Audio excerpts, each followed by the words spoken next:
Hello guys, स्वागत है आपका अपने क्लास प्रीता पहचान क्लासेस में। आपको आने वाले कमिंग एग्जाम की ढेर सारी शुभकामनाएं। आज के इस क्लास में मैं प्रीता कुमारी झा आपके लिए लेकर आई हूँ 10th NRB second Hindi language द्वितीय भारतीय भाषा, जो उर्दू के बच्चों का अनिवार्य विषय होता है। ठीक है, तो आज new syllabus for Bihar board exam 2026, जो आपका 17 या 19 तारीख को आपको पड़ेगा आपका एग्ज़ाम। ठीक है, तो इससे पहले के वीडियो में हमने देखा था व्याकरण से संबंधित सारी बातें, लिटरेचर से संबंधित हमारी जितनी बातें थी वो हमने देखी थी। उसमें हमने निबंध, प्रमुख निबंधों को देखा था, संवाद को देखा था, प्रमुख पत्रों को देखा था और व्याकरण के जो प्रमुख चैप्टर थे उसको हमने देखा था। नहीं, आज के इस वीडियो में मैं स्टार्ट करने वाली हूँ आज से जो आपके की पॉइंट्स हैं, आपके जो चैप्टर हैं आपके पाठ्य पुस्तक के, उसके जो की पॉइंट्स हैं यानी जो प्रमुख बिंदु हैं फुल बुक्स का। नहीं, हमारे 22 से 23 चैप्टर हमारे पाठ्य पुस्तक में है जिसे हमें पढ़ना है, क्योंकि आपका जो फाइनल एग्जाम होता है बोर्ड का, पूरे बुक से प्रश्न आते हैं और आपको पता है कि आपके 100 ऑब्जेक्टिव प्रश्न आते हैं, MCQ प्रश्न। ठीक है, जिसको हम वस्तुनिष्ठ प्रश्न कहते हैं, 4 चुनाव वाला, यानी कि एक प्रश्न रहेगा 1 नंबर का जिसमें आपको 4 में से चुनाव करना है, जिसको MCQ कहते हैं, मल्टीपल चॉइस क्वेश्चन। ठीक है, तो उसमें से जो प्रश्न आएंगे उसी बिंदु को ध्यान में रखते हुए हर पाठ से उसकी जो प्रमुख बिंदु है उसे मैं लेकर आई हूँ, ताकि आपको हिंदी एग्जाम की तैयारी में बहुत मजबूती मिले। तो इसे हमने पार्ट पार्ट में बांटा है, क्योंकि एक साथ अगर मैं आपको 22 चैप्टर का बता दूं तो फिर आपको भारी लगेगा और ठीक से याद भी नहीं होगा। तो रिवीजन के क्रम में मैंने आपको समझाया है कि अब आपको ये जो 2 महीने बचे हैं उसमें आपको अपने सारे सब्जेक्ट का अब रिवीजन करना है। जो आज तक आपने पढ़ा उसका रिवीजन करना है।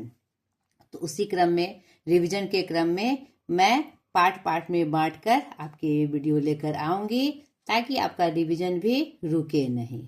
और हर विषय की किसी को भी लॉन्ग पीरियड तक नहीं छोड़ना है। यहाँ पर क्या मैं बता रही हूँ, जैसे कि आप मैथ की तैयारी कर रहे हैं, ऐसा नहीं करना है कि 8-10 दिन तक मैथ और साइंस में लगे रहे और जो 4 सब्जेक्ट थे उसको छोड़ दिया। ऐसा नहीं करना है। उससे क्या होगा कि उस सब्जेक्ट का जो मुख्य पॉइंट है वो आपके दिमाग से थोड़ा बहुत हट जाएगा। तो रेगुलर रूप से आपको 6 सब्जेक्ट की तैयारी करनी है। मैथ साइंस में आपको ज़्यादा समय लगता है, आप ज़्यादा समय लगाइए, लेकिन और भी जो विषय छूट जाते हैं, चाहे वो भाषा के हो, चाहे सामाजिक अध्ययन हो, चाहे इंग्लिश हो, वह भी आपको नहीं छोड़ना है। साथ ही साथ आपको रिवीजन करना है, तभी आप अपने एग्जाम में अच्छे मार्किंग कर सकेंगे। इस बात को ध्यान में रखते हुए चलिए आज आपका जो फुल बुक है किसलय भाग 3, आज कुछ चैप्टर्स का हम प्रमुख पॉइंट देखें, जिससे हमारा चैप्टर हमारा रिवीजन हो जाए और वैकल्पिक प्रश्न बनाने में हमें दिक्कत ना हो। चलिए स्टार्ट करते हैं पहले पार्ट से। तू जिंदा है तो, यह शंकर शैलेंद्र जी की एक कविता है। मैंने आपको बताया था कि सर्वप्रथम जो आप तैयारी करेंगे कौन से पाठ हैं और वो कौन सी विधा है और उसके लेखक कवि कौन है, सबसे पहले आपको ये याद करना है। उसके बाद कवि से संबंधित उनका जन्म, मरण, प्रमुख रचनाएं, किस गांव से संबंधित थे, या कौन सी बात उनसे बहुत प्रमुखता से जुड़ी है, जो आपके पाठ में ही संकलित है, उसी को लेकर मैं आई हूँ। आप एक साथ इस वीडियो में उसकी तैयारी कर सकते हैं। ठीक है, यह एक उत्साह भरने वाली कविता है। यह अतीत के दुख को भूलकर आशा और जीत की प्रेरणा देती है। शंकर शैलेंद्र आधुनिक काल के प्रगतिशील धारा के प्रमुख कवि एवं रचनाकार हैं। सारे प्रश्न आपके ऑब्जेक्टिव से संबंधित हैं। ठीक है, इनका मूल नाम शंकर दास राव था। ये लोकप्रिय गीतकार भी थे सिनेमा के। इनका जन्म 30 अगस्त 1923 रावलपिंडी पंजाब में हुआ था और इनका निधन 14 दिसंबर 1966 मुंबई महाराष्ट्र में हुआ था। क्योंकि ऐसा देखा जा रहा है 2-3 साल में यह प्रश्न भी प्रमुखता से पूछा जाता है, जन्म और निधन।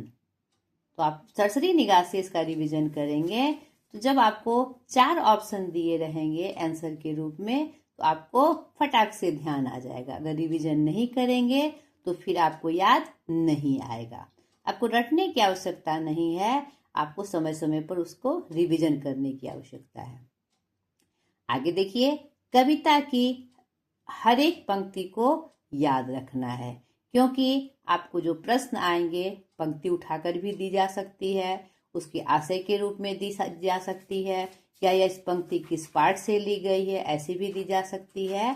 तो सरसरी निगाह से आप अपनी पूरी पंक्ति को याद कर लें इस कविता की। एमसीक्यू में देखिए, जिंदा है तो किसकी जीत पर यकीन कर, जिंदगी की।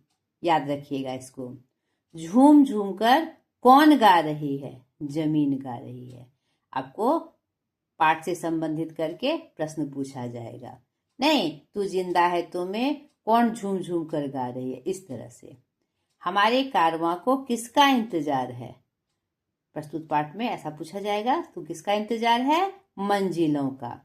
जमी के पेट में क्या पली और पले हैं, अगन और जल जले।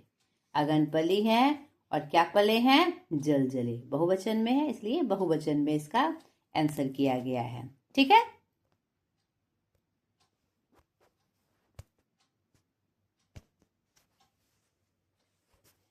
आगे देखिए, अगर कहीं है स्वर्ग तो उतार ला जमीन पर, किस कविता की पंक्ति है। यह बहुत इंपॉर्टेंट है, हमेशा से इसे प्रश्न में दोहराया गया है।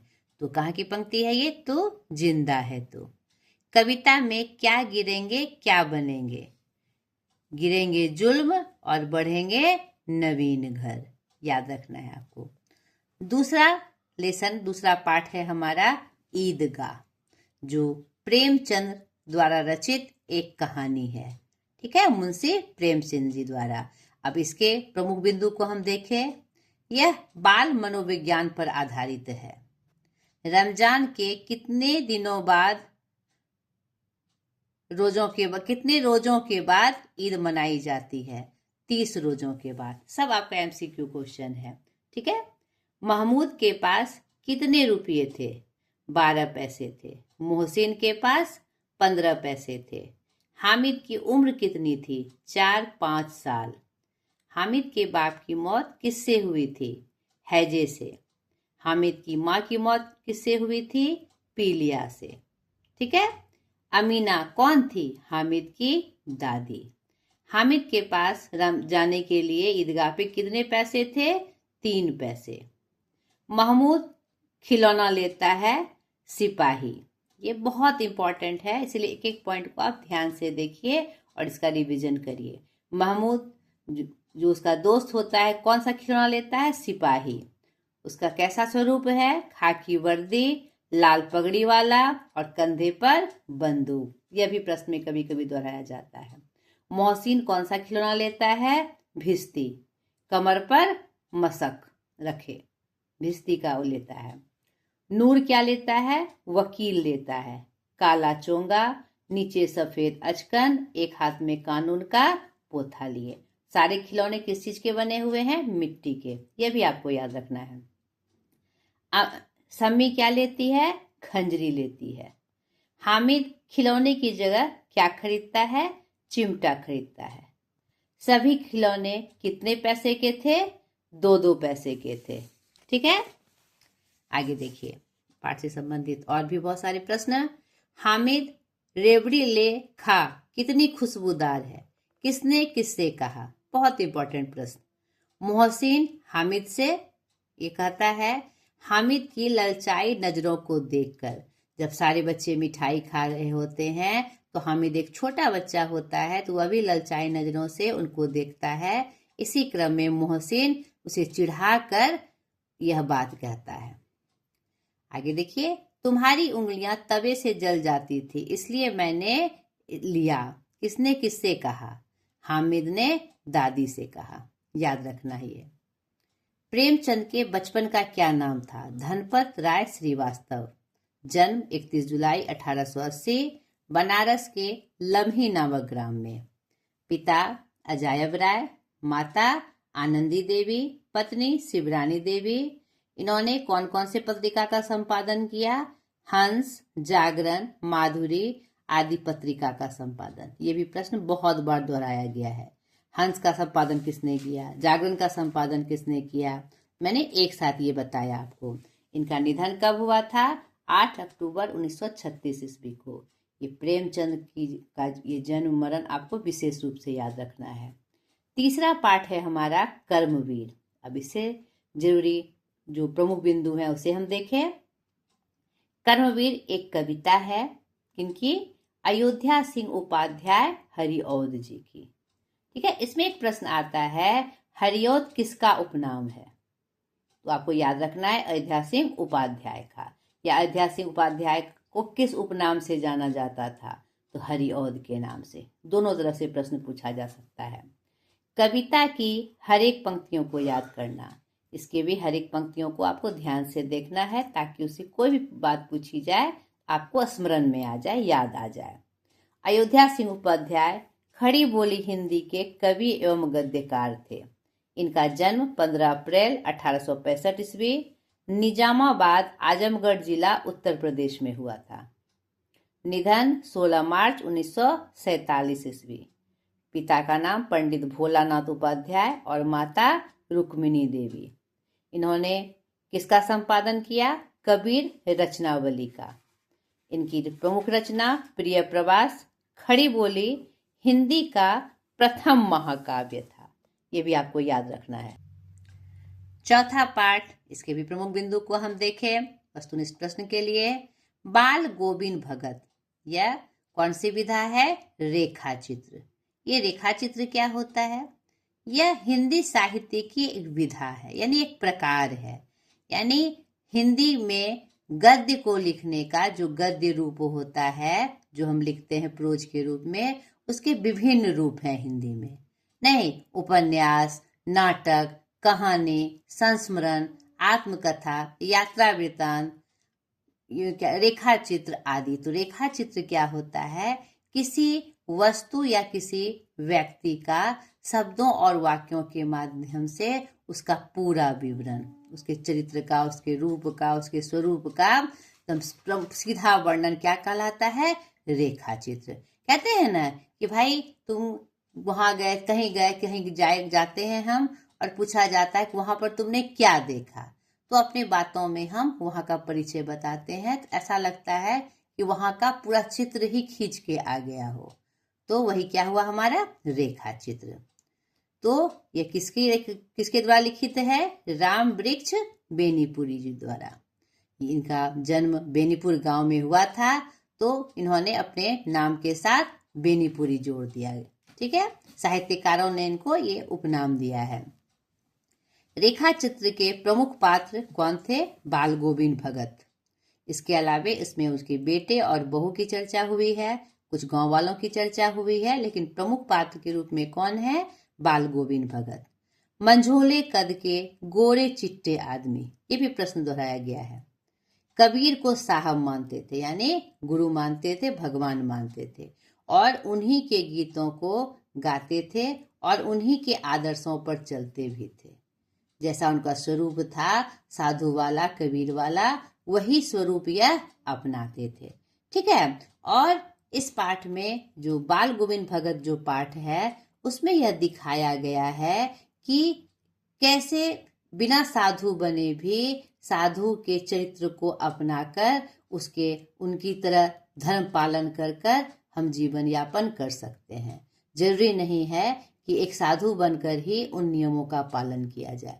गृहस्थ में रहकर भी उन नियमों का पालन किया जाता है। साधु किसे कहते हैं? जो हर तरह से तटस्थ हो, नहीं, सत्य बोलता हो, अच्छे आचरण करता हो, मिलजुल कर रहता हो, यही साधुओं का प्रमुख परिचय है। और किसी भी नियम को कठोरता से पालन करता हो। यहाँ पर बाल गोविंद भगत जी जो हैं वह एक पूरी तरह से गृहस्थ हैं, लेकिन वह एक साधु की तरह हर नियम को पालन करते हैं। बहुत ही सुंदर ये रेखा चित्र, इसे आप अच्छे से जरूर पढ़ लीजिएगा ताकि इसकी पूरी विषय वस्तु आप जान सकें। ठीक है, चलिए और देखते हैं। इनकी उम्र 60 वर्ष, किनकी? बाल गोविंद भगत जी की। कपड़े बिल्कुल कम पहनते थे, कमर में एक लंगोटी, मात्र सिर में कबीर पंथियों की कनपटी टोपी, जाड़ा आने पर एक काली कमली ओढ़ते थे। ठीक है, ये भी याद रखना है आपको। इस रेखा चित्र में आषाढ़, भादौ, कार्तिक से फागुन एवं गर्मियों के दिनों का एवं बाल गोविंद भगत की दिनचर्या की चर्चा है। अब राम वृक्ष बेनीपुरी जी का जन्म 23 दिसंबर 1899 ईस्वी बिहार के मुजफ्फरपुर जिले के बेनीपुर गांव में हुआ था। इनका निधन 7 सितंबर 1968 ईस्वी को हुआ था। इनकी प्रमुख रचनाओं में पतितों के देश में, जो कि उनका उपन्यास है, माटी की मूर्तें, जो कि रेखा चित्र है, चिता के फूल कहानी, गेहूं और गुलाब निबंध। यह रेखा चित्र यह बताती है कि धर्म पालन आडंबरों या अनुष्ठानों के निर्वाहन से नहीं, बल्कि आचरण की पवित्रता और शुद्धता में है। नहीं, निर्वाहन मतलब हम जो धर्म का पालन करते हैं, जरूरी नहीं कि उसके लिए हम बड़े बड़े आडंबर करें। आडंबर का क्या मतलब होता है? जो पूजा पद्धति में जो हम क्रियाकलाप करते हैं, यज्ञ करना, धूप दीप दिखाना, अगरबत्ती जलाना, नहीं, जल चढ़ाना, मूर्ति पूजा करना, ये जरूरी नहीं है। या बड़े बड़े अनुष्ठान करना, पूजा के रूप में, यज्ञ के रूप में बड़े बड़े पंडाल बनाना, तो ऐसा जरूरी नहीं है कि धर्म पालन के लिए इनका ही निर्वाह किया जाए, इसका ही पालन किया जाए। नहीं, आचरण की पवित्रता रखकर, अगर अपने आचरण मतलब चरित्र हमारा अगर पवित्र रहेगा और शुद्ध रहेगा, तो गृहस्थ आश्रम में भी रहकर, घर में भी रहकर हम अपने धर्म का पालन अच्छे से कर सकते हैं। धर्म पालन क्या है? जो मूल्य है जीवन की, उसका सही रूप से पालन करना। ठीक है, इस पाठ का एक दो प्रसंग जो है वह आपको याद रखना है। जैसे देखिए, अरे अब सारा संसार निस्तब्धता में सोया है, बाल गोविंद भगत का संगीत जाग रहा है, जगा रहा है, तेरी गठरी में लागा चोर, मुसाफिर जाग जरा। जो उनकी दिनचर्या थी आषाढ़ से लेकर गर्मी तक, उसमें भादों की अंधेरी रात में जब मूसलाधार वर्षा खत्म होती थी, तो वह क्या करते थे? अपनी खंजरी लेकर बजा बजा कर गीत गाते थे बादलों के स्वागत में, उस बादलों की आधी रात में। उसका वर्णन है। दूसरा यहाँ पर वर्णन है, गर्मियों में उनकी संध्या उमस भरी शाम को भी शीतल कर देती थी। अपने घर के आंगन में आसन जमा बैठने पर गांव में उनके कुछ प्रेमी भी जुट जाते थे। संध्या मतलब जो सांझ का समय जो बीतता था गर्मियों में, जब उमस भरी गर्मी होती थी, तो वह क्या करते थे? वहाँ शाम के समय उनके दरवाजे पर बहुत सारे गांव वालों की भीड़ जुटती थी और वह अपनी खंजरी को बजाते हुए गाना गाकर उनका मनोरंजन करते थे, जिससे कि गर्मी की उमस खत्म हो जाती थी। तो यह प्रसंग भी आपको पूछा जा सकता है। तीसरा एक प्रमुख प्रसंग है, बाल गोविंद भगत की संगीत साधना का चरम उत्कर्ष उस दिन देखा गया जिस दिन उनका बेटा मरा। इकलौता बेटा था वह। यह प्रसंग भी आप अच्छे से याद रखिएगा, क्योंकि उनके मरने के बाद भी जो उनका स्वरूप था, उन्होंने क्या किया था? उजले चादर बिछाकर उस पे घर में जो वो फूल लगाते थे उस पे छींटकर वह गाना गा रहे थे। यानी आत्मा का परमात्मा से मिलन हो गया, इस विश्वास के साथ। नहीं तो ये प्रसंग भी आपको याद रखना है। ठीक है, पांचवा हमारा प्रमुख चैप्टर है हुनरू का जलपात। यह क्या जलप्रपात, यह क्या है? एक यात्रा वृतांत है। यह भी हिंदी साहित्य की एक विधा है, प्रकार है। यह पाठ कामता प्रसाद सिंह काम जी द्वारा रचित है। इसमें भी सेम वही बात याद रखनी है, काम किनके साथ लगा हुआ है, किस लेखक के साथ लगा हुआ है। यह कामता प्रसाद सिंह को उपनाम क्या था? ठीक है, इसमें छोटा नागपुर का एक झरना का वर्णन किया गया है, जलप्रपात यानी झरना। रांची से हुंड्रू कितनी दूर है? 27 मील दूर है। जो प्रमुख बिंदु है वो मैं आपको बता रही हूँ। स्वर्ण रेखा नदी, जिसके उद्गम स्थान से 50 मील आगे हुंड्रू का यह झरना है। झरना में 243 फुट से पानी नीचे गिरता है। इस यात्रा वृत्तांत से आदिवासी संस्कृति की विशिष्टता का परिचय मिलता है। यह भी आपको याद रखना है। प्राकृतिक चित्रण का अनुपम स्वरूप, जिसमें पहाड़, नदी, जंगल, झरना की सुंदरता और मैदान की सुंदरता का वर्णन भी इस पाठ से हमें प्राप्त होता है। इलाके में आसानी से उपलब्ध अवरख और कोयला के खदानों का भी वर्णन किया गया है। श्वेत शालिग्राम इस पाठ में किसे कहा गया है? अवरख को। कामता प्रसाद सिंह ग्रामीण संवेदना के रचनाकार थे। यह भी प्रश्न बहुत बार दोहराया गया है। इनका जन्म 21 जनवरी 1916 ईस्वी, गांव भवानीपुर, औरंगाबाद, बिहार में। निधन 1963 ईस्वी। इनकी प्रमुख रचना घुमक्कड़ की डायरी, मेरी जेब, घर, गांव और देहात आदि। छठा आपका चैप्टर है बिहारी के दोहे। इसके प्रमुख बिंदु को हम देख ले। रीति काल के प्रतिष्ठित कवि, इन्हें श्रृंगारी कवि भी कहा जाता है। इन्होंने संयोग और वियोग यानी मिलन और जुदाई दोनों प्रकार की कविताएं लिखी। बिहारी के दोहे क्या कहलाते हैं? गागर में सागर कहलाते हैं। इन्हें प्रेम का कवि भी कहा जाता है। प्रस्तुत पाठ में भक्ति और नीतिपरक दोहों का वर्णन है, यानी भगवान के प्रति भक्ति और नीति यानी अच्छी बातें इस दोहों में बताई गई है, ज्ञानवर्धक बातें। आगे देखिए, किसका पालन करने से मनुष्य श्रेष्ठ बनता है? यानी इस बिहारी के दोहे में जो प्रमुख बिंदु हैं जो आपको ऑब्जेक्टिव में पूछे जा सकते हैं वो मैं बता रही हूँ। नम्रता का, किसके बिना कोई बड़ा नहीं होता? गुणों के बिना। किसको समान रूप से स्वीकारना चाहिए? सुख दुख को। किसके साथ रहने से अच्छी बुद्धि नहीं मिल सकती? दुर्जन के साथ। किसके कारण राधा कृष्ण की मुरली या गोपी कृष्ण की मुरली छुपा देती है? दोनों प्रश्न आते हैं, कभी राधा के रूप में कभी गोपी के रूप में। कृष्ण से बात करने की लालच से। किसकी गति एक सी बताई है कवि ने इस दोहे में? ठीक है, इस नीति के दोहे में नर और नल नीर की। नहीं, जितना नीचे चलेंगे उतना ही ऊंचे जाएंगे, इस अर्थ में। संगति से क्या नहीं आ सकती? सुमति। और इसमें कवि ने किसका उदाहरण दिया है? ऐसा भी प्रश्न आता है, हींग और कपूर का। धतूरा और सोना में क्या समानता है? दोनों को कनक कहा जाता है। ये 6 चैप्टर के जो प्रमुख बिंदु थे हमने देखे।